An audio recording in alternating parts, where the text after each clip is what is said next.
The presenting sponsor of Pod Save America is ZipRecruiter. One of our listeners, Dorothy from New York, used ZipRecruiter earlier this year to hire an account manager for her PR company, Crenshaw Communications. How'd it go? Wow, Crenshaw got quite a shout out here. Yeah, good for them. Here's what Dorothy said about the ZipRecruiter experience. The dashboard is easy to use, and ZipRecruiter seems to target candidates that are better qualified, more numerous, and possibly more serious. The screener question is also a time saver.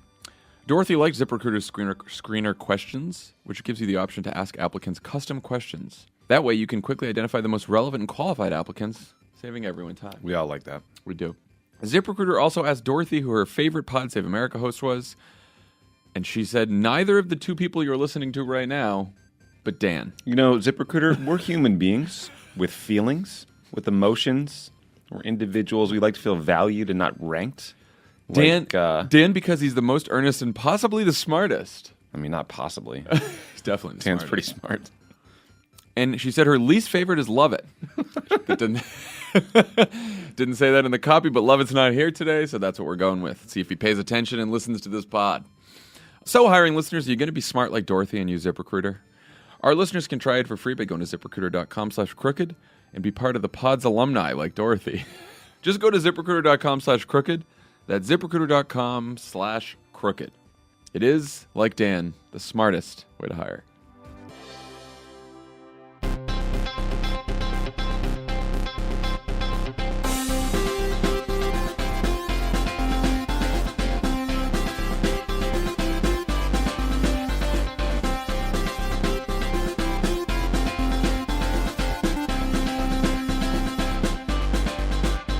Welcome to Pod Save America. I'm John Favreau. I'm Dan Pfeiffer. On today's show, we'll be talking to the former Solicitor General of the United States, Don Verrilli, about the Trump administration's refusal to defend the Affordable Care Act in court. We'll also talk about Trump's decision to pick a fight with all of our closest allies while cozying up to dictators like Vladimir Putin and Kim Jong-un. What a great day, Dan. Should also say, as you've noticed, It's good to be an American.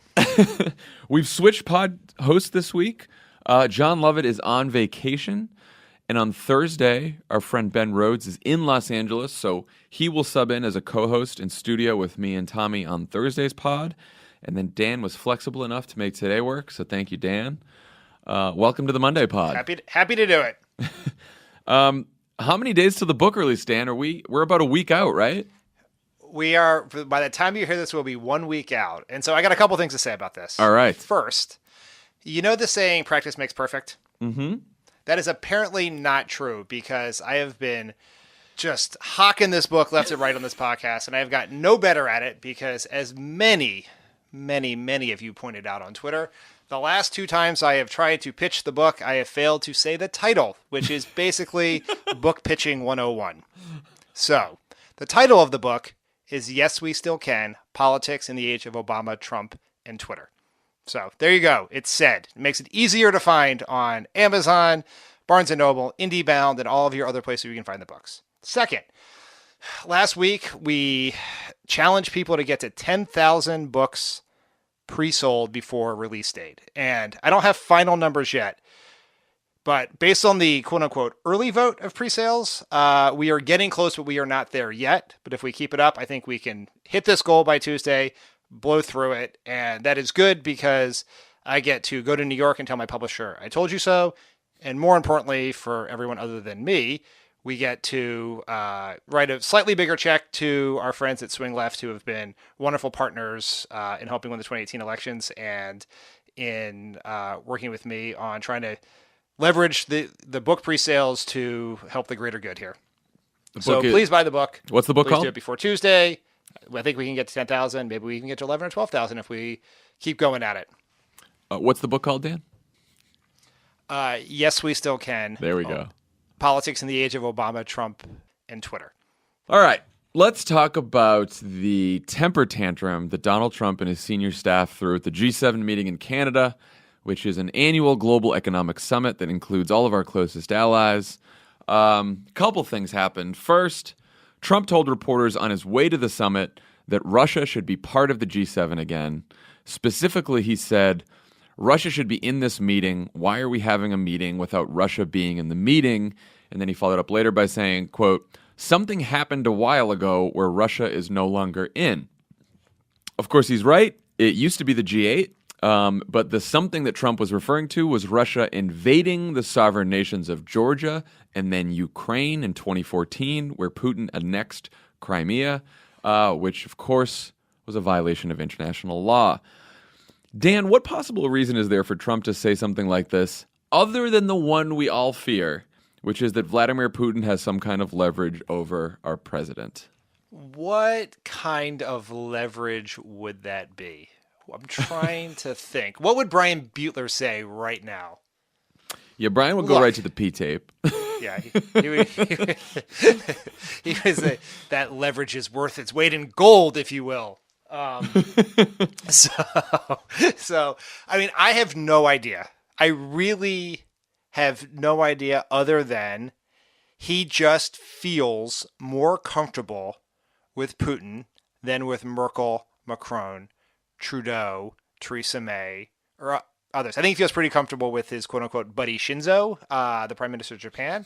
But it is a truly bizarre statement. And it's worth noting, it's not just the annexing of Crimea, which was a complete disregard for the world order, but also that then Russian separatists shot down an airplane, killing hundreds of people, a crime to which the Russians have continued to cover up for years now.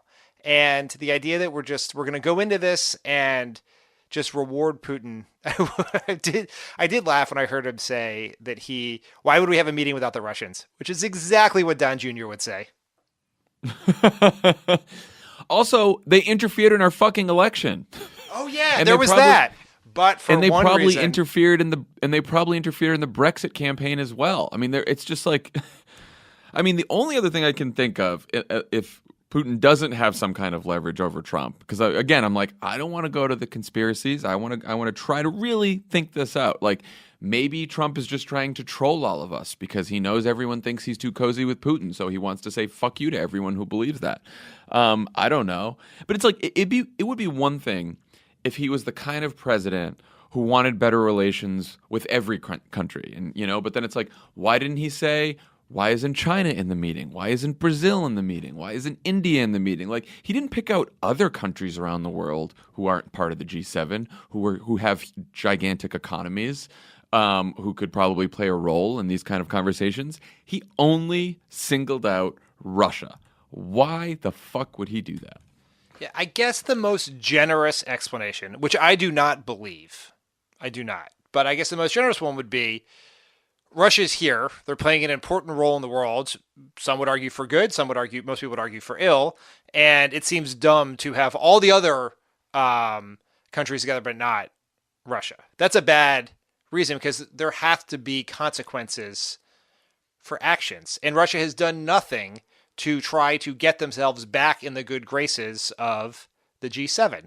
They have instead been more aggressive, causing more problems. And so it is, maybe instead of just trolling the libs, in America, he wanted to troll the other leaders of the G7. It's sort of mind-boggling. I mean, so the Russia thing becomes even stranger when you consider how the rest of the summit went. On Saturday, Canadian Prime Minister Justin Trudeau held a press conference. And in this press conference, he basically announced that all of the G7 countries, they had a lot of different disagreements over the course of the weekend, but they all agreed on a joint economic statement that they would put out together. And he said everyone was going to sign off. And the White House told reporters on Air Force One that Trump was going to sign off and they'd be getting this statement. Then, when a reporter asked Trudeau how Canada would respond to Trump's tariffs on Canadian steel and aluminum, Trudeau reiterated that Canada would be imposing tariffs on American goods as a response. And then Trump responds on Twitter by calling Trudeau dishonest, weak, and then said that the U.S. would refuse to sign the G7 joint statement. And then one of Trump's top economic advisors, Peter Navarro, said that there's a, quote, special place in hell for Justin Trudeau. Dan, how big of a deal is this, and what kind of consequences can we expect from this sort of thing? It's so mind-boggling. It's mind-boggling. It is so, like, you just have to wonder, like you sort of go down like the tree of possibilities for how we got to this place. Like one is Trump was concerned about the amount of coverage, his invitation to Russia to rejoin to turn the G7 back into the G8. He was concerned by how much coverage that got, so he wanted to do something to distract. So he decided to pick a fight with Canada, which I mean, it seems weird. Canada's not necessarily who we should be fighting with, but it did knock everything else off the front pages or the headlines or trending on Twitter or whatever metric we use to decide what is newsworthy these days. And so we talked about the fight between Trudeau and Trump instead of Trump coasting up to Russia once again. So that's one possibility, and that's sort of the Trump is strategic in a sense, right? I mean, maybe it's gut instinct, right? I always say it's instinctual, not intellectual. Or he's just a never-ending maw of insecurity, and the slightest thing sets him off. And it's one thing where he's just in the campaign and he's sending angry tweets about Ted Cruz's father or whatever else, which are all terrible things, but they don't have actual policy consequences. Now this will have actual consequences on our relationship with Canada, our economic relationship with Canada, the economy itself, the cost of goods and services in America, or cost of goods in America. And it's mystifying. Here's the thing where I think it matters, which is, you and I know this from the White House, which is you can never get to the bottom of your inbox in the White House. There's just not enough time and energy to do the things that need to get done. Your policy challenges, policy opportunities, legislation, regulations, etc. It's a zero, for the presidency is zero sum. And we're now spending time and energy as a White House, a government, and a country fighting with Canada, who are our friends, our closest friends, some would say, both geographically. I mean, they have a team in the NBA. Like, what are we doing? It's so nuts. They're also our Canada and Mexico are two of our biggest trading partners in the world. And we have now pissed both countries off. Like, that is going to have economic consequences for Americans who buy products that whether the whole product or part of the product is made in Canada and Mexico, which is a lot of shit that people buy in this country. I read this Politico story, and it says, for Trump, the decision may be a political winner. The president's base is deeply skeptical of international cooperation. Okay, I understand why that's like the top level, most shallow analysis possible, but I think his base might be skeptical of international cooperation only in the sense that they think that trade deals that we've made with other countries over the years do not do anything for American workers and American consumers. And, as you go into some of these deals, there may be some truth to that. But now that this is a different thing, now that Trump is engaged in a trade war that he started, by the way, him imposing tariffs on, as we've said before, Trump imposing tariffs on other countries really means that Donald Trump is charging American consumers more money when they buy foreign goods. And guess what? Every time we go to the store, we're buying foreign goods, or we're buying stuff that has parts that are made in foreign countries. And so everything now, from beer cans to soda cans to automobiles, even U.S.-made automobiles have parts that are made with steel and aluminum that are made in other countries. So this is going to cost people. And I don't think his base is going to like that. It is, and there are consequences on the world stage here. It was, I don't think this was taken too seriously, but someone said, I can't remember, I apologize for this, but I can't remember which world leader said it, but it's like, maybe we could be the G6. Right. And the idea that, which is not, Tommy or Ben Rhodes or some of our other foreign policy expert friends could correct me. I can't imagine a world in which the U.S. Is not part of the G whatever, but it just says so much about how we instead of being who the world turns to when they need leadership, on whether it's diplomatic, moral, military, it's not something we've always lived up to, but that is the role we have played. And so instead of doing that, we are now a problem for other countries to manage. And that just has consequences across the board for how we're seeing it. Is whenever we have our next president, whether it be in 2021 or God forbid 2025, the next United States president, Secretary of State, and diplomatic corps are going to have to dig ourselves out of what is the absolute low point for U.S. relations in the world in the modern age. And Trump has done that in record time simply by just being an asshole to the people who are our friends. For no good reason. I mean, this is also, talking about the political consequences. In the latest Fox News poll, which came out last week, and by the way, showed that Democrats, I think, are up 9 points in the generic ballot. So that lead has opened again.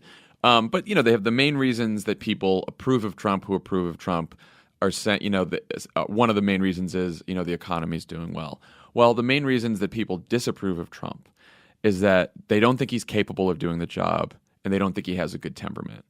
And his reaction, his temper tantrum that he threw about Justin Trudeau's remarks, sort of demonstrates both of those worst qualities. Does this sort of validate the critique that was made of Trump way back when in 2016 by Hillary Clinton, by Barack Obama? I mean, as you toss up that softball for me to swing away at, actually, I think in hindsight, we dramatically understated the dangers of Trump's temperament. Yeah. Because I think even I think maybe even you as well, believed that should not be president under any circumstances and is a bad person on every level.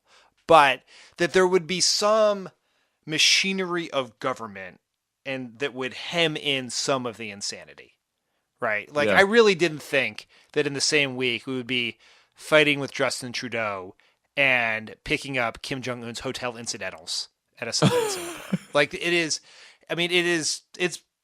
bonkers what we're doing here. And I think that the point you make in that Fox News poll is critically important to Democrats. One of the best arguments that we had against Republicans in the fight to repeal the ACA during the Affordable Care Act during Barack Obama's presidency was that it was a distraction from other things. Like, why would there are so many things the country needs to be doing. Why are we voting for the 50th time to try to repeal a law that's been on the books and is helping people? And I think that there is an element. I've been arguing this for a while now, that I think the two elements of the critique against Trump and by extension Republicans is to argue against the chaos and the corruption. And but to make the chaos thing work, it can't just be an aesthetic view. Like, man, I'm so tired of all the news and the tweets. It has to have consequences to people's lives. That's right. And I think that there is an opportunity in the tariffs and in this trade war with Canada that it's going to affect people in their pocketbooks, and that we have real things we need to be doing, whether it's fixing education or improving healthcare or infrastructure or whatever it is. And instead of doing those things, we are fighting with Canada. And I think that has to be part of the argument against Trump. But we have to show we have to show a cost, both in people's pocketbooks and an opportunity cost for the country on the things that people really on a bipartisan basis agree need to be dealt with. Yeah, I think that's right. I think drawing the line from the chaos and corruption to actual real world consequences for people is critical here. There's also this larger question on foreign policy, right? Which is, a few weeks ago, a senior White House official told Jeffrey Goldberg of The Atlantic that Trump's foreign policy doctrine can be described as "We're America, bitch," which is just really something. And yet, so this is sort of his, like, I don't care about the rest of the world, no apologies kind of stuff. And that's certainly how he has acted towards our allies and how he acted towards all of our allies at the G7. And yet, when it comes to dictators and autocrats like Putin and Kim Jong-un, as you were just saying, Trump couldn't be nicer or more accommodating. He's paying for Kim Jong-un's hotel, he's making coins, he's not imposing sanctions on Putin. Why do you think that Donald Trump is more comfortable with autocrats and dictators than he is with sort of the heads of democracies around the world? I mean, I think it is simply from a attitudinal perspective, he feels closest to them. He doesn't care about the things that most leaders care about. He cares about accumulating and maintaining power. And power is in it is a good in and of itself. It is not to be used for something. We are not getting elected to office so that we can reduce regulations or cut taxes or, on the Democratic side, help fight climate change or give health care to people or raise the minimum wage. It is the power is all that matters. And if the policy positions that you need to achieve that power are one way, he'll do that. The other way, and if they're different, he would change. He does not, all he wants is power. And that makes him very similar. That is what he has in common with Putin, Kim Jong-un, with Xi in China. And there's just like he and Trudeau or Macron or Merkel or Barack Obama or Hillary Clinton or anyone else, they're like, they don't speak the same language. He cannot, inside that little brain of his, he can't fathom the idea that you do these jobs to do something.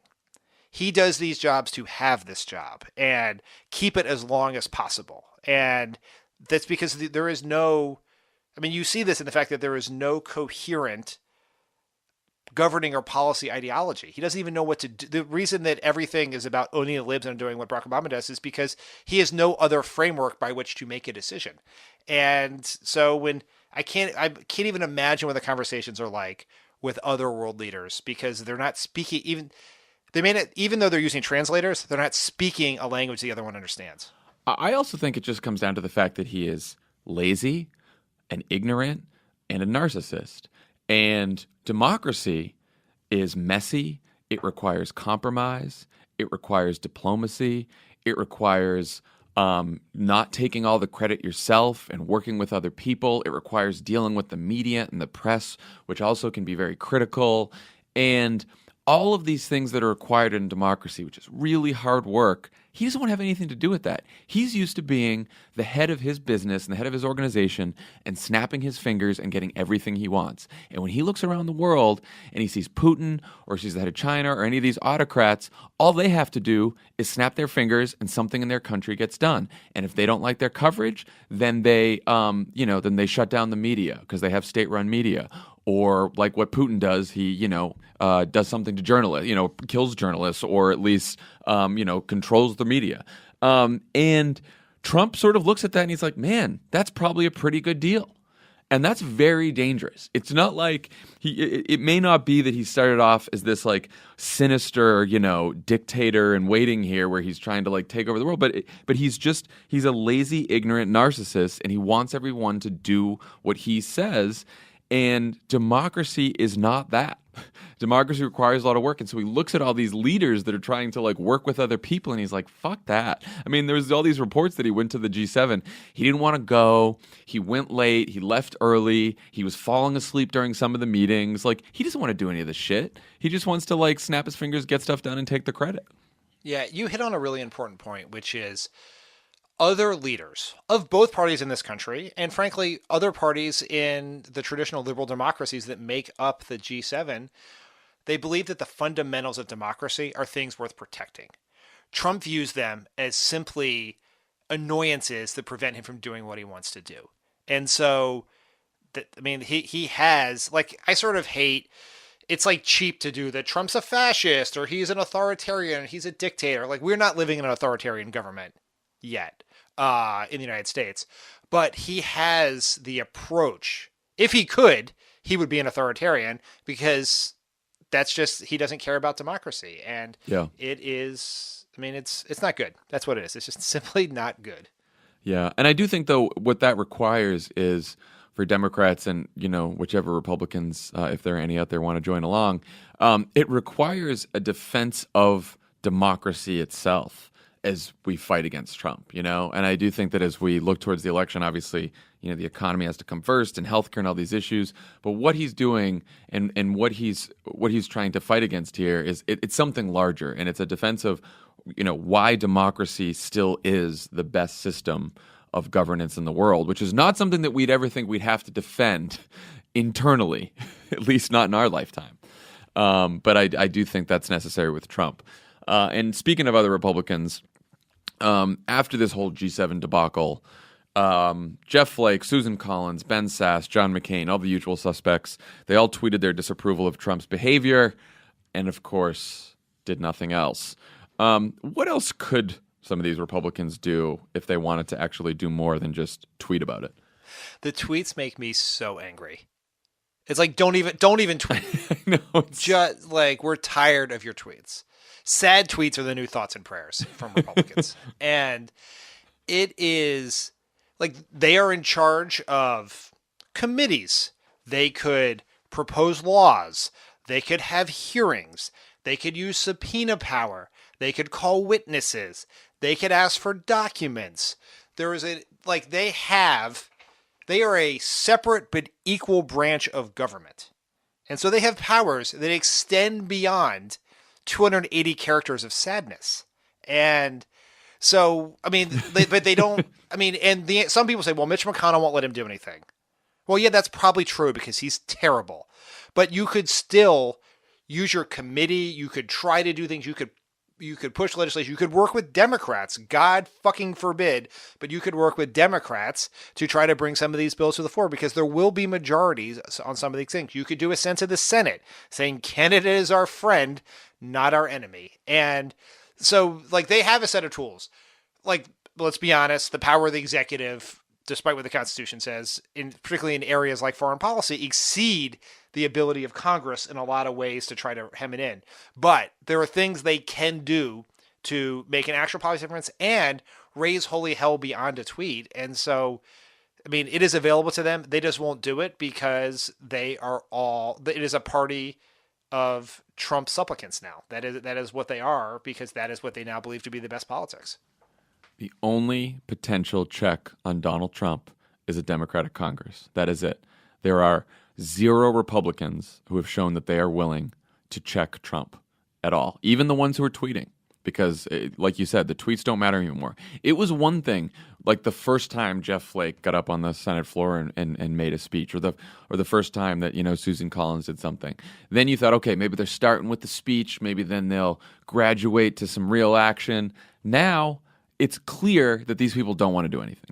Or they're too afraid to do anything, or they're unwilling to do anything, or they're secretly happy with the agenda. Whatever it may be, they're not doing anything. If you want some kind of a check on this president, if you want to curtail his power in some way, even in a small way, the only option you have is a Democratic Congress in November. That's it. So thanks for reminding us of that, Jeff Flake, Susan Collins. Yeah. Vote them all out, every single one of them.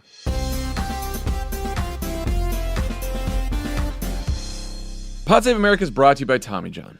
Tommy, I have a question for you. Yeah, what do you got? With the summer weather heating up, how are your old cotton boxers holding up? Well, it's sort of a hard one to answer because I don't own any more old shitty cotton boxers because I've made the switch. Yeah, I feel like I haven't owned cotton boxers since 1998, Tommy. I got to talk for my mom. I had to switch. Are they a little soggy and kind of damp? No, that's Oh gross. my God, like a swamp? Nope, we live in LA, not Washington. That's true. There's no humidity here. We're fine. Some people's underwear just aren't designed to handle all that sweat, which is why you need upgraded underwear from Tommy John, the revolutionary clothing brand that's redefined comfort for people everywhere, including us. Tommy John combines lightweight, breathable fabrics with patented designs for what can only be described as, this is in quotations, the perfect fit. Perfect fit. And of course, they're wedgie-proof.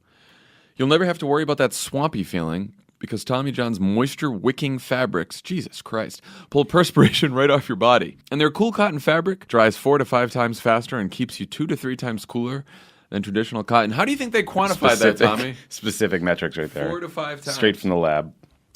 Plus, all of Tommy John underwear is backed by the best pair you'll ever wear or its free guarantee. Stay cool and comfortable all summer long with Tommy John, no adjustment needed. Hurry to TommyJohn.com/crooked for 20% off your first order. That's TommyJohn.com/crooked for 20% off. TommyJohn.com/crooked. Pod Save America is brought to you by Hubble. Are you tired of overpaying for uncomfortable contact lenses? I don't wear them. I am. Do you overwear your contact lenses to save money? Again, I have perfect vision. I do. I don't think I've changed mine for a month. What if I told you that you can get a fresh pair of lenses for every single day for less? 60 contacts for $33. That's a good price as a contact lens wearer, I can tell you. Do the math. That's barely $1 per day. This is way more affordable than other brands. Go to HubbleContacts.com and get your first 2 weeks free. Hubble sells directly to you, so they can offer contacts for half the price. They can send you to an optometrist if you don't have a prescription today. Getting contacts has never been more convenient and affordable. No more overpaying or overwearing. Go to HubbleContacts.com to get your first 2 weeks of lenses for free. That's 15 pairs of lenses absolutely free. Go to HubbleContacts.com and see the difference. Make sure to select our show, Pod Save America, at checkout. That's HUBBLE contacts.com. Okay, so we're recording this before Trump's post-North Korea summit press conference. But let's talk about all the expectations and potential outcomes heading into this thing. Trump's people are basically saying that his main message to Kim Jong-un is, give up your nukes and we'll make sure that you and your people are rich and safe. So my first question is, no matter what happens here, how does Kim Jong-un trust Trump to keep his word on any deal? And second, how do any of us trust whatever Trump and Kim say about what happened during the summit? Well, John, I think you're being deeply unfair to Donald Trump. Donald Trump, when this is over, when the summit is over, he is going to sit down with one of America's toughest journalists for a hard-hitting half-hour interview about the summit. And the truth will come out from the deeply incisive questions of one Sean Hannity. Well, there we go. So no, everyone is a liar. Why would we believe anyone? We have two guys who are known for their dishonesty, who are going to communicate to us, to their people, through state TV. That is what's going to happen. So there's no real way to know. And it's deeply dangerous that we sent in an ignoramus to have a one-on-one discussion with a murderous dictator about the future of nuclear security in the world. It's crazy. It is absolutely crazy. It's just ridiculous. I mean, the meeting is supposed to be one-on-one. They're not going to have any staff present, what I read. And so Donald Trump, we know, the one consistent thing about Donald Trump is that he lies to us all the time. We've caught him in a million lies. The press has caught him in a million lies. Whatever the fucking debate about whether you want to call it a lie or not a lie, they are misstatements. They're lies. He doesn't tell the truth to the American people. That is the one thing we know about him.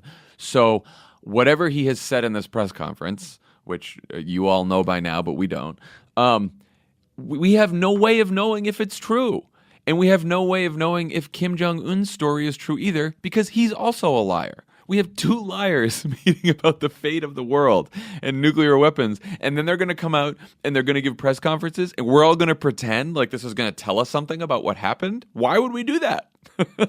Why would we pretend that this is going to give us any information that we can rely on? I don't understand. Like, we're not in the prediction business, so we don't really know what's going to happen. But it does feel like both sides are more interested in the spectacle than the substance. Yeah. And that they both have real incentive to at least walk away in the first day with a win of some kind. Like, even if there's no agreement, that we'll meet again. Right. So it's like, I think they both do not want this to blow up in their face. So it's possible that Trump's, we're dealing with two fairly unpredictable beings here. So, I mean, let's not forget, as we just mentioned, Trump is fighting with Canada right now. So he can fight with anyone. But on its face, it feels like they're going to sit down, they're going to have a discussion, they're going to make some measure of a decision to keep talking, which is how, even with normal leaders, this is how this would most likely happen. Or at least it's a little weird because we're sort of putting the cart before the horse by bringing the two principals to speak to each other so soon in the process. But usually the discussions don't blow up in the room. They may blow up later when you get to the actual details, because I can't speak for Kim Jong-un, but I do know that Donald Trump is not a details guy, so it doesn't feel like he's getting into the nitty-gritty of the inspections regime we would be interested in exchange for sanctions relief. Which Trump admitted. Trump said he thinks he's well prepared because he doesn't have to prepare much. It's all about attitude. And this is what Axios calls his... Go ahead. But can I say this one thing about this, which is, yeah. And his evidence for why he didn't need to prepare was that Hillary Clinton prepared for the debates and he won the presidency. Yeah, great. Okay. Great. Smart. But this is what Axios calls his great man theory, Trump's great man theory, which is Trump thinking this is all about personalities. Is that what diplomacy is all about? Just two personalities in a room making a deal? That is what a lot of the media would like to think it is about.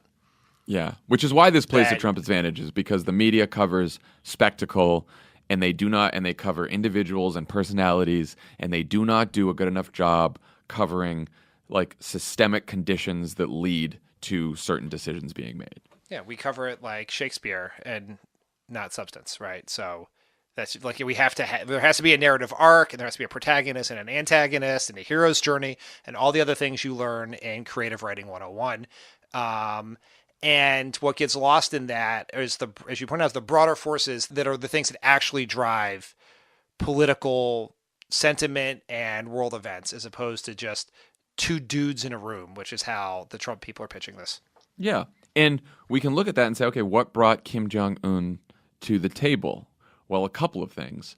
One, it may be that the sanctions on North Korea have gotten to a point where their economy is suffering so badly that Kim Jong-un wants the sanctions to go away. Number two, Kim Jong-un is at the table because he has finally developed the capability to launch a nuclear weapon and potentially strike the United States. And so now that he has that power and thinks he can be taken seriously, he will go to the negotiating table and start talking. So these are, it wasn't, I saw somewhere, I think this was an Axios as well. They were like, even some Democrats have said that Trump's madman routine on Twitter, calling him, Rocket Man and all this kind of stuff, has brought Kim Jong-un to the table. Bullshit. I don't know which Democrat said that, but they're stupid. There are broader systemic conditions that brought Kim Jong-un to the negotiating table, and it was not Donald Trump's fucking tweets. Yeah, I mean, there are a couple things on the Democrats here. One is part of the argument was that's how we got the hostages back. So what crazy tweets of Barack Obama's led to the hostages that came back during Barack Obama's presidency? Or George Bush's, or Bill Clinton's. Like how many administrations have gotten hostages from North Korea? Yeah, right. And second, I do think that the Democratic response here is not to try to get to the hawkish side of Trump on North Korea. That is correct. Like we can point out that he has given away the store at the front end. He has given Kim Jong-un recognition on the international stage that he would never otherwise get from agreeing to this summit. And that's a critique. It's a critique of his strategic approach of achieving a diplomatic solution. But we should be for a diplomatic solution here. I don't want to get to the world where our sort of partisan polarization suggests that, well, if Trump's going to do diplomacy, then we're going to call diplomacy soft, and we're going to try to be even tougher on North Korea than Trump. I think there's no political point in that. But it's also just stupid. Like we can, the RNC today, to commemorate Trump's historic summit, sends out a Oppo research document trying to compare Trump's success to Obama's failures in North Korea. Let's be better in the RNC here, and just let's be forthright in our critique, but let's not try to choose a political position simply because it's the polar opposite of Trump's on North Korea. No, I will praise the willingness of the Trump administration to say, there's nothing wrong with engaging in diplomacy, even if it's with a dictator with nuclear weapons, that we should meet some of these leaders one-on-one. What I'm critiquing is the fact that we sent a fucking moron to go do the job, who is bragging about how he's not prepared, who has not studied the issues at all, who doesn't care, who hasn't prepared for the meeting at all. That's the problem with this. It's not the problem. The negotiation and the diplomacy itself is not the problem. The problem is who we're sending, and that's always going to be the case. Would you, given a choice, would you send? You can send one of these three people: Donald Trump, Dennis Rodman, or the person who came up with the idea of renaming the International House of Pancakes to be the International House of Burgers. Definitely the IHOB person, because I don't know. They got them a bunch of attention today, so who knows? But that's a tough one. Certainly not. I love the whole Dennis Rodman storyline coming back into play here. Who was the person? That's great. Donald Trump, Dennis. Oh, was it? It was Trump, Flack, J. Hogan Gidley, who explained that Dennis Rodman and Trump had some sort of relationship because Dennis Rodman was the greatest rebounder in NBA history, which is a debatable but arguable point. Yeah. And Trump was the greatest negotiator in the history of the world. So the two of them had something in common, which was basically North Korea style propaganda emanating from our own White House via our own state TV, Fox News. Yeah, no, makes total sense. Okay, let's do worst outcome, best outcome of these negotiations. What do you think? I mean, the worst outcome. We don't. I don't know if we have to say it out loud. I think we can all guess what the worst outcome. Yeah, we know what the worst outcome is. I mean, best outcome is ironically the Iran deal, but for North Korea. Right. And I think that is the test here is does what comes out of this. And look, I don't think we should. Again, we need patience here. Negotiations and diplomacy require patience. I don't think that out of this summit, anyone should necessarily expect, especially since they're only going to meet for a few hours and they've already like moved up their departure and leaving early, that these guys are going to walk out of here with the full deal. Like maybe it's just the beginning of many different, negotiating sessions. But I think at the end of the day, we have to say, like, does this deal match or is it better than the Iran deal, which had tough, verifiable international inspections? It's probably even harder for various reasons for international inspectors to go into North Korea and make sure there are no nuclear weapons or nuclear weapon production anywhere than it was even in Iran. Is Kim willing to give up all of his nuclear making capacity? Iran, of course, we didn't think they had a bomb by the time that the deal was done, but they had a lot of uranium enrichment capacity. And so the question is, can we have that same verifiable result with North Korea? And I think and look, Trump didn't think that the Iran deal was any good. So now we'll see if he gets a deal that is as good or better than the Iran deal. Somehow, I feel like the right-wing critics of the Iran deal will not hold Trump in his deal with North Korea to a similar standard they held Obama's. I feel like for this brief moment, they will walk away from their long-term intellectual consistency on issues of foreign policy. Yeah, of course, because they're fucking hypocrites. I saw some already complaining today that Trump has decided not to bring up any human rights abuses in this meeting at all. Which I'm not terribly surprised because I know that Trump is not a human rights crusader. But again, look, I remember, a lot of the criticism of the Iran deal was, okay, well, what about all of Iran's, state-sponsored terror around the Middle East? What about their missile production? What about all this other stuff? And it's like, yeah, we know Iran does a lot of bad shit. These negotiations were about nuclear weapons and the potential for them to develop nuclear weapons, which would change the game in the Middle East. And our idea is not, our thought in the Iran deal was not, we'll do this deal and then suddenly everything in Iran will be wonderful. It's that the worst threat here is a nuclear armed Iran. And I think with North Korea, the same thing. The worst threat here is North Korea having a whole bunch of nuclear weapons, especially nuclear weapons that can strike the United States. And if for some reason we can, neutralize that threat, there's probably still going to be awful human rights abuses in North Korea and awful other things that they do that we should also continue to try to take care of and to stop. But, this focus is on nuclear weapons. I absolutely think he should bring it up or should have brought it up, depending on what timeline we're existing in right now.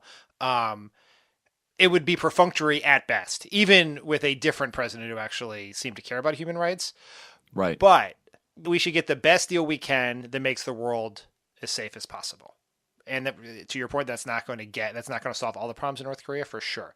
But I think it is important in how the President of the United States responds to tweets about someone who runs death camps in his country, that we don't lose sight of that fact in turning this into some sort of bromance.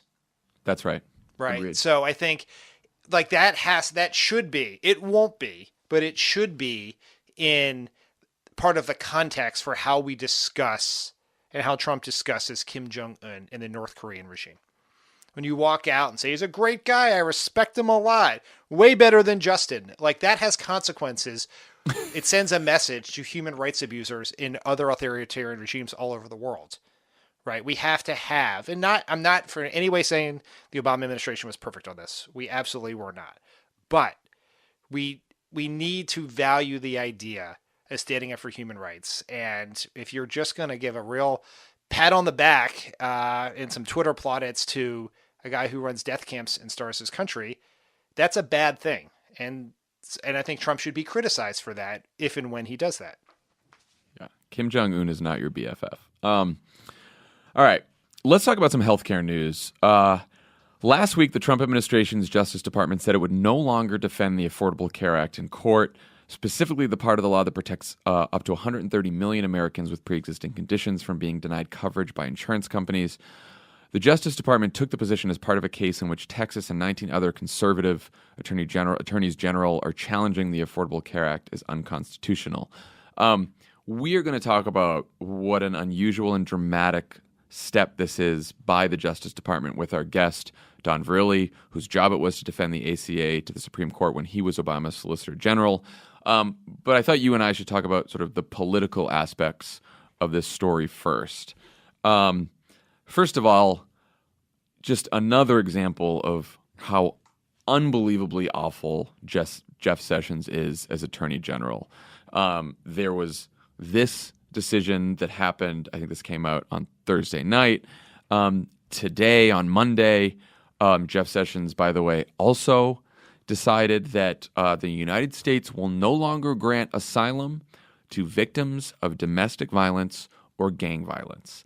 That those will no longer be categories by which we look to people coming here from other countries fleeing violence and say, we will grant you asylum, which is just beyond despicable to me. And we should just take a second to talk about that before we get back to the healthcare thing. It runs so counter to who we as Americans at least thought we were prior to this moment that it is sickening. And I think it is a reminder, and I don't want to get overly dark here, but we get caught up in the tweets and the Mueller investigation and what crazy thing did Trump do today, or where is Melania, or all of this. And what we are missing underneath even the policy travesties of this administration is just this fundamental shift in what it means to be an American, what it means to be America. That it just, there's some very basic things that have been at the core of our national narrative to ourselves of why we thought our country was exceptional and different. And we, like I said, I say this all the time. We have very often failed to live up to that belief in ourselves. But Trump and Sessions and Kirstjen Nielsen and everyone else are eroding that on a daily basis, because the president is, for better or worse, sets the moral tone for the country. And we have an amoral human being in that office right now. And so the idea is we're now going to polarize the country around this idea. It will now be, for a significant portion of the Republican Party, a sign of weakness to care about the most vulnerable immigrants, the ones that, despite all the other fights about legalization, the Dreamers, anything else, the one thing that there has been some measure of bipartisan agreement on was asylum seekers. That was truly at the core of what our country was about. And that changed today. Yeah. And it's going to take a lot of work to get that back. It really is. This decision also reveals that Donald Trump's immigration policy is not about fixing a broken immigration system. It is not about protecting Americans from crime or from gangs or from drugs. It is not about protecting American jobs. Because if it was, there are a whole bunch of policies that they could have pursued that would have maybe done those things. This immigration policy is about cruelty. It is about telling people from other countries, you do not look like we do, and we do not want you here. We are going to separate, we're going to tear away children from their parents when they come here, fleeing from violence. For all the talk about MS-13, we want to protect Americans from gangs. These are people who are fleeing from gangs, fleeing from gang violence, fleeing from domestic violence, coming to the United States saying, please save me. Do not send me back here. Save me, save my children. And we are saying, no, go back. we don't want you. And there is no good reason for that. There's no reason for that other than pure fucking racism. It is despicable. Despicable. The message and belief of the Republican Party under Trump, and the message we're sending to the world, is that empathy is weakness. That's right. That compassion is weakness. That if you feel for these people, then you are soft and you are not welcome. And that is a lesson that we are teaching to a generation of Trump supporters. Yeah. And we are digging ourselves in this country. Trump, or let me put it this way, Trump is digging America into a deep moral hole that's going to take a long time to come out of. And by the way, everyone was, we've said this before too. Why does Jeff Sessions still keep his job after Trump attacks him on Twitter all the time about the Russia investigation? Well, Jeff Sessions keeps his job because while Rod Rosenstein is dealing with the Russia investigation and is in the spotlight, Jeff Sessions can go off and do all the horrible things on immigration that he's been dreaming about doing his entire career. And now back to this Affordable Care Act decision, this is another thing that Jeff Sessions gets to do, which is take this very unusual step, very not unprecedented, but almost unprecedented step of saying that the Justice Department is not going to defend the law of the land.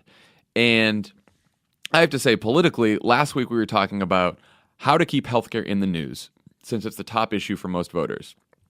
Is this an actual gift for Democrats, this decision? And how should we talk about it? How should Democrats talk about it from now until the election? I think the simplest message is the Trump administration, the Republicans, want to believe that protections for people with pre-existing conditions is unconstitutional. And they want to take those protections away from tens of millions of Americans. Yeah. If you want to stop that from happening, elect Democrats.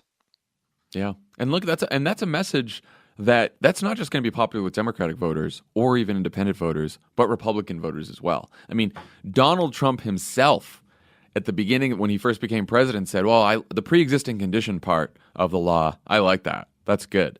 Of course, he then did everything he could to undermine it because he either doesn't care or he's a liar or he's too stupid to understand how the law works, probably a combination of all of the above.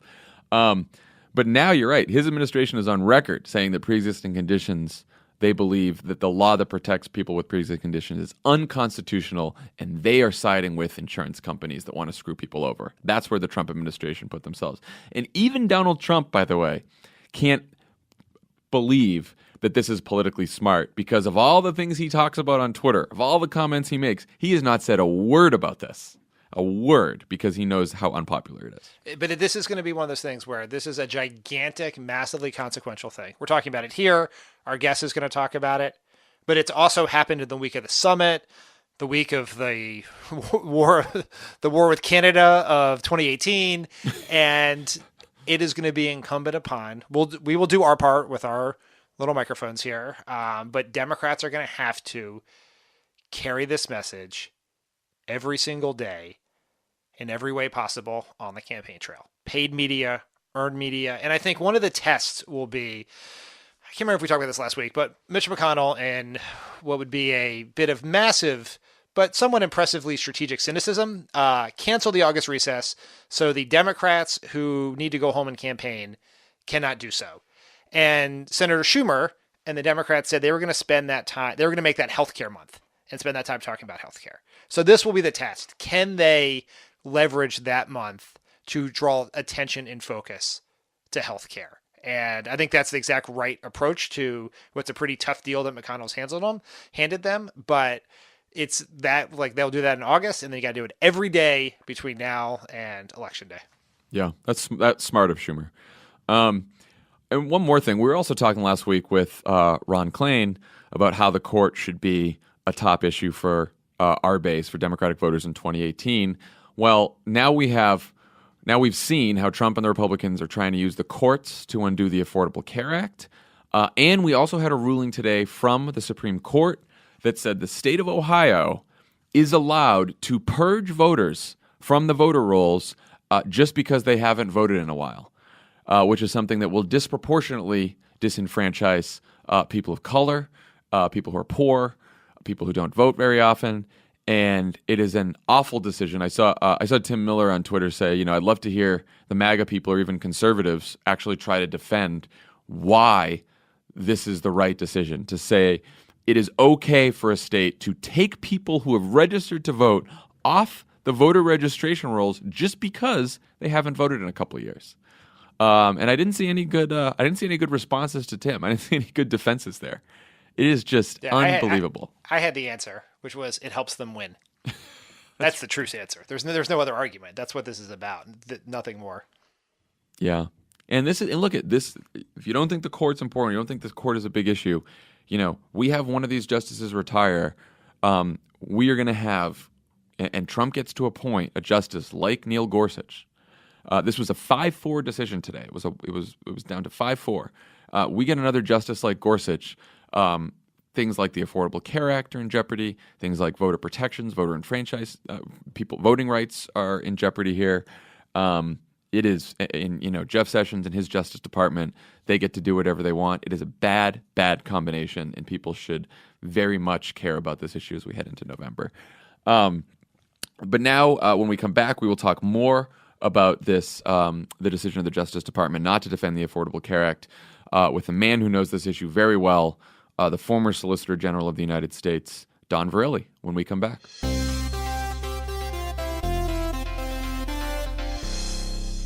Pod Save America is brought to you by SimpliSafe. My favorite. Simply Safe. In 2017, the Better Business Bureau heard more than 5,000 complaints about alarm companies. That puts home security in the top 10% of most complained about industries. Oh, man. But we have a way to fix it. SimpliSafe. SimpliSafe got rid of contracts and hidden fees. They work hard to earn their customers' business instead of relying on tricks and fine print. SimpliSafe is a company that treats you right. How rare is that today, Tommy?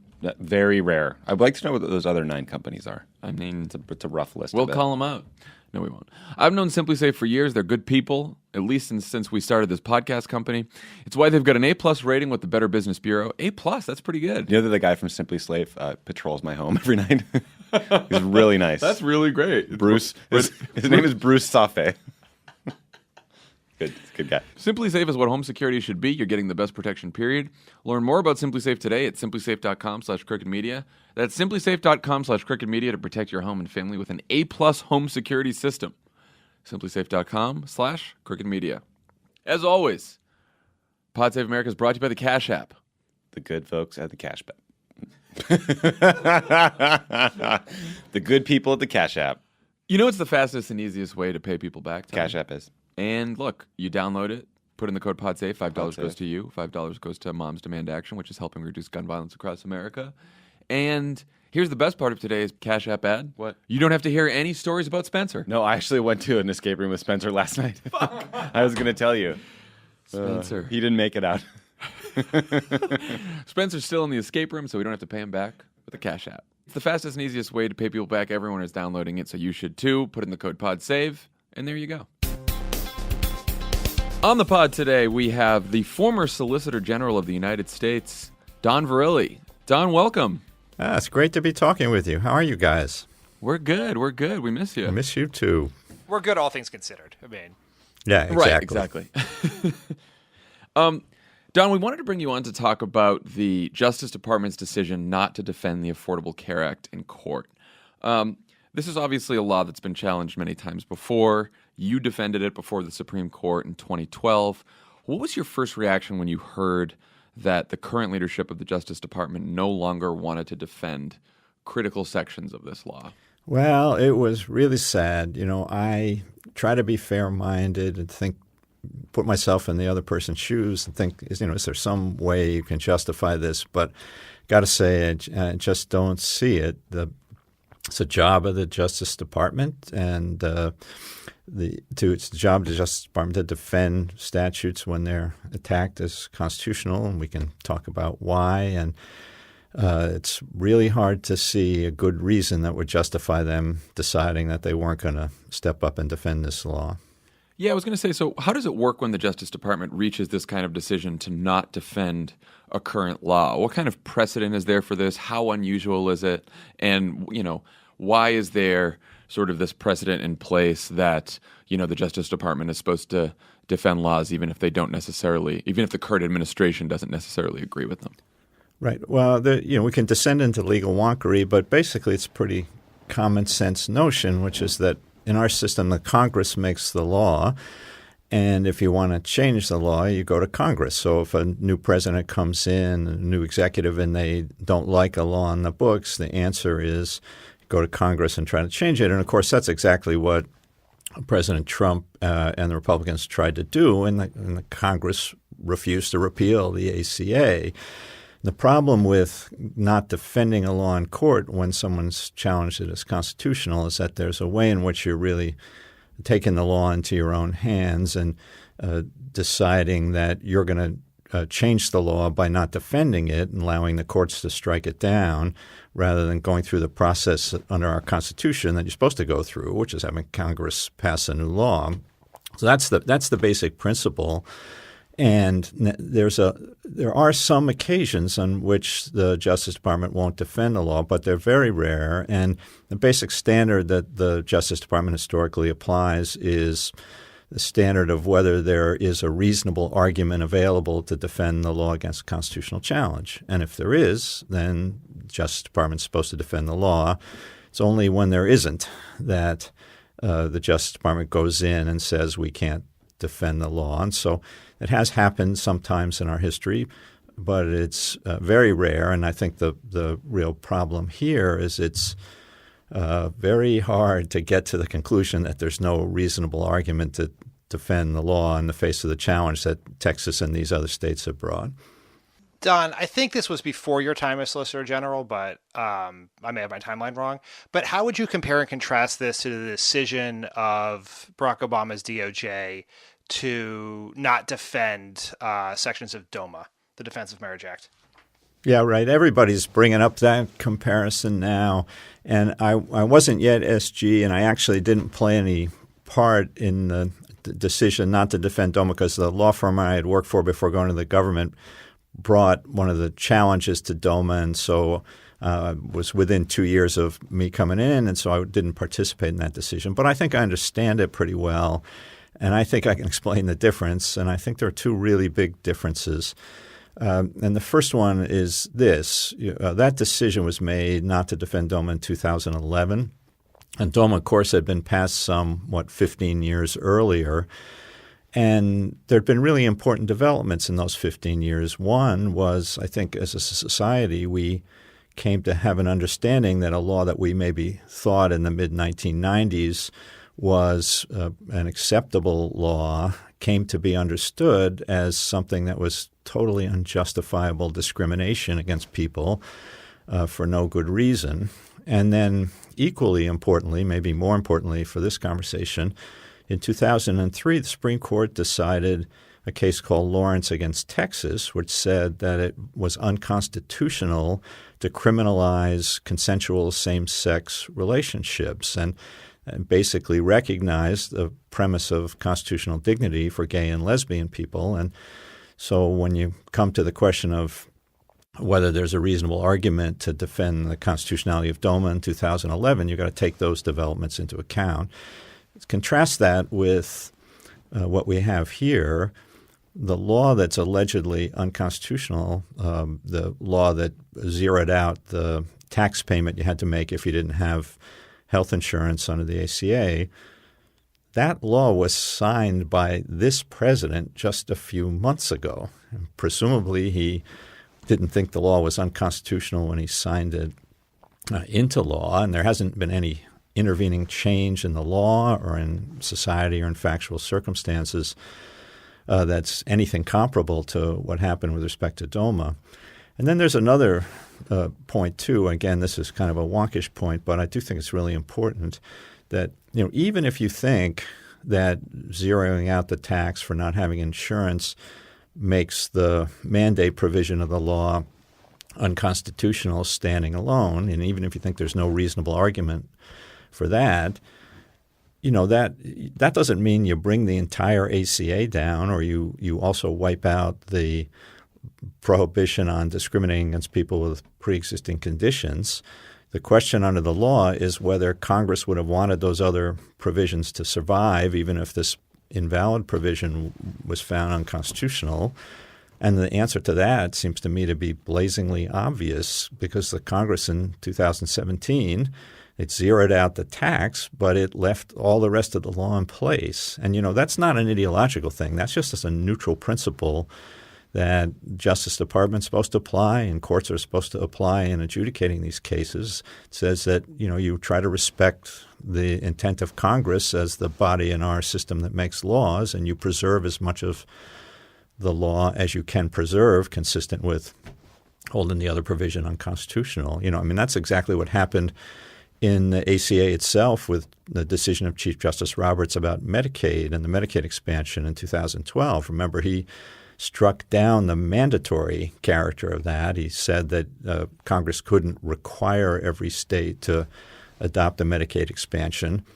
But then all he did was strike down the mandatory part of the expansion. He left the expansion in place and made it optional for states to accept it. And that's an application of this principle, which, as I said, is just a neutral principle. It's not really even about what your views of the Constitution or substantive law amount to. It's about how courts are supposed to behave in a situation like this and respecting the judgments of Congress, which, after all, are a reflection of the democratic process and have that democratic legitimacy to them. Don, I don't know if you remember this, but in your confirmation hearing, a senator who looked a lot like Attorney General Jeff Sessions said that had he been that the solicitor, he said that the Solicitor General should have resigned over the decision not to defend DOMA. So he either, as we know from some of his comments, he has a short memory or no sense of irony. So I found that in the research. I found pretty amusing. Yeah, I do remember that, Dan. So, Don, what are the next steps with this case? Like, what happens now that the government is not defending the law when this case goes to court? The case is before a federal district judge, trial-level judge down in Texas, and it was brought by these 20 states. And, of course, you now have DOJ coming in. And it's not just that they didn't defend. They filed a brief saying they thought the law was unconstitutional and that that you should also strike down the ban on discriminating against people with pre-existing conditions. But a number of other states, led by California, have intervened in the case to defend the law's constitutionality. So I suspect what will happen, pretty sure what will happen, is that California and those other states will take up the role of providing a vigorous, aggressive defense of the constitutionality of the law. And I'm quite sure, as this case goes through the system, that ultimately that's the view that's going to prevail. What concerns you most about the precedent that this current Justice Department is setting by taking this kind of action? What do you think is at stake for the rule of law here? Well, I do think it goes right to the heart of the question of respect for the rule of law, because the risk of allowing of this kind of a decision is that you'll just make it as an administration on the basis of political considerations and not really be applying the standard that the department historically applies, which is whether there's a reasonable argument to defend the law. When laws that you don't like are challenged, you'll just make a judgment that you won't defend them, and then you'll go in and you'll tell the court you don't think there's a reasonable argument, but it'll become increasingly clear and that what you're doing is essentially making a political judgment to allow the courts to take out a law that you don't like, rather than going through the process that our Constitution provides for, which is having the Congress consider whether to do that. And the more you do it, the easier it's going to get to do. And then when one administration does it and the opposing party comes in later, then, of course, the risk is that they're going to point to the precedent of the prior administration and say, well, if they did it, we should do it too. And you're going to go into one of these downward spirals that we've seen over and over again with respect to the norms that really matter and really kind of hold our Constitution together and make it work. Now, Don, I read that 3 Justice Department officials registered a protest over this decision. You obviously worked in the Justice Department a long time. A lot of your colleagues, former colleagues, are there. What do you think about this? Yeah, so what they did was they withdrew from the case. They took their names off the brief. That was an extremely unusual thing to do. And while I don't know what was in their minds, haven't talked to them, it's a pretty strong signal that they felt like they could not, in good faith, associate themselves with the position being taken. And that's pretty serious and really rare. And, the lawyers in the Justice Department, I worked with them for the better part of 8 years and came to have just incredible respect for them because they are apolitical. They do put their political views aside. They serve Democratic administrations and Republican administrations, and they very often go into court and argue on behalf of the United States for a position that they don't agree with personally. And they take great professional pride in their ability to do that. So assuming, as I think is fair to assume, that they did find that this one was over the line, that's really something. It's quite significant. Yes. Well, hopefully as this case moves on, the courts will find that the lawsuit is somewhat frivolous against the ACA here. Well, but we need to be careful about that because you remember back with the initial challenges to the ACA when they were filed in 2010, a lot of folks on the progressive side, they had kind of a similar reaction saying, well, this challenge has got no substance to it at all and didn't really take it seriously. And on the right, the machine whirled into gear and the argument gained more and more steam over time, and what seemed like a fringe position in 2010 became a mainstream position on the right in 2012, and we came within a hair's breadth of losing that case. So I think we need to be on our toes about this too, because I imagine that we're going to see something quite like that as this goes forward. Good thing to keep in mind. Don, thank you so much for joining us. We really appreciate it. My pleasure. Great talking with you. All right. Thanks to Don Verrilli for joining us today. And we will see you again on Thursday. And it will be me, Tommy, and Ben Rhodes right here in studio talking about the news. Talk to everyone next week. All right. See you later.